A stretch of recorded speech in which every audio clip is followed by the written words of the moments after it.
In a survival scenario, realizing that your successful escape was actually factored into a predator's plan is often more terrifying than the attack. This dynamic defines the experience of Sam, Julie, and Nyan when they arrive at the cottage. It is a structure buried deep within a hill forest, physically detached from any of the neighboring properties or main roads. Early warning signs appear immediately. The forest is unnaturally silent, Uncle D'Souza is missing, and the caretaker, Peter, offers a hollow explanation about a sudden trip to Europe while maintaining a disturbingly calm presence. This geographic isolation serves as the first actual stage of the trap. By severing the group's access to external help, the environment forces them to become entirely dependent on the strict rules of the house, a domain the entity already commands. Peter presents the Ouija board with a gravity usually reserved for high-voltage equipment. He describes it as a volatile tool requiring a precise set of maneuvers to operate safely. These instructions function as a three-step safety protocol. First, maintain absolute silence. Second, ask only clear, direct questions. Third, the connection must be explicitly severed with a goodbye before the participants move. Sam chooses to mock this system. During the ritual, he fakes a violent possession to prank his friends, actively violating the solemnity required by the protocol. The environment shifts instantly. The passive silence of the room is replaced by an aggressive energy as the coin on the board begins to move with independent, violent intent. In supernatural architecture, the sudden transition from trespasser to victim is triggered by exactly this specific type of arrogance. The deliberate breaking of established rules provides the entity with the mechanical permission needed to escalate. The entity begins the harvest by removing the group's physical autonomy. Every exit in the cottage slams shut and locks simultaneously. Inside this enclosure, the teenagers witness a projection of their own deaths. 3 bodies, matching their own physical descriptions, are seen swaying from the ceiling beams.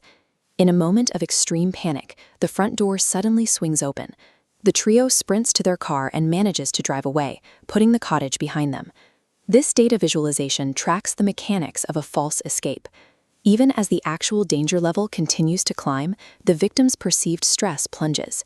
This creates a dangerous window of perceived safety. This brief illusion of safety is a tactical maneuver.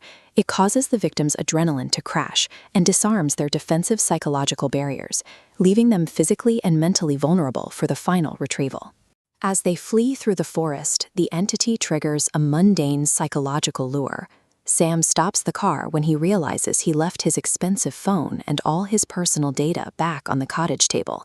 Material attachment is used here to override survival instincts. The fear of losing a digital device momentarily eclipses the terror of the haunting they just witnessed. Sam abandons the safety of the group and returns to the cottage. By splitting the party, he allows the entity to compromise him without interference. When Sam returns to the car, his movements are stiff and his voice has dropped into a heavy, hollow register. He ignores his friends' questions before launching a sudden, violent attack that knocks them unconscious. Julie and Nyan wake up to find the escape has been completely retracted. They are back in the cottage, seated at the table with the Ouija board. The physical distance they traveled was irrelevant. The trap is built on the entity's control over their perception. As long as they are within its influence, the exits are merely an illusion. Through a possessed Nyan, the entity explains its objective. It identifies human souls as a source of strength, describing a plan to convert this physical location into a permanent domain where fear serves as the primary currency. This hierarchy reveals the true status of the people they met. Uncle D'Souza and Peter are the energy sources for this expanding web, dead victims who have been integrated into the machine to lure in fresh participants. The execution is extremely rapid.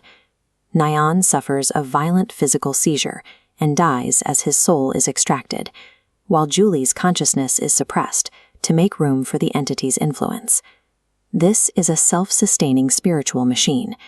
Each soul captured provides the metabolic energy necessary for the entity to maintain its domain and reset the stage for the next arrival. Sam makes one final, desperate dash for the car, but the vehicle is immobilized. As he checks the rearview mirror, he sees the full extent of the entity's collection. Standing in the road are the hollow-eyed ghosts of everyone consumed by the house: Peter, D'Souza, Nyan, and Julie. At the end of the line, Sam sees his own corpse staring back at him. Sam's physical body collapses as his soul is forcefully pulled into the lineup, officially ending his long resistance.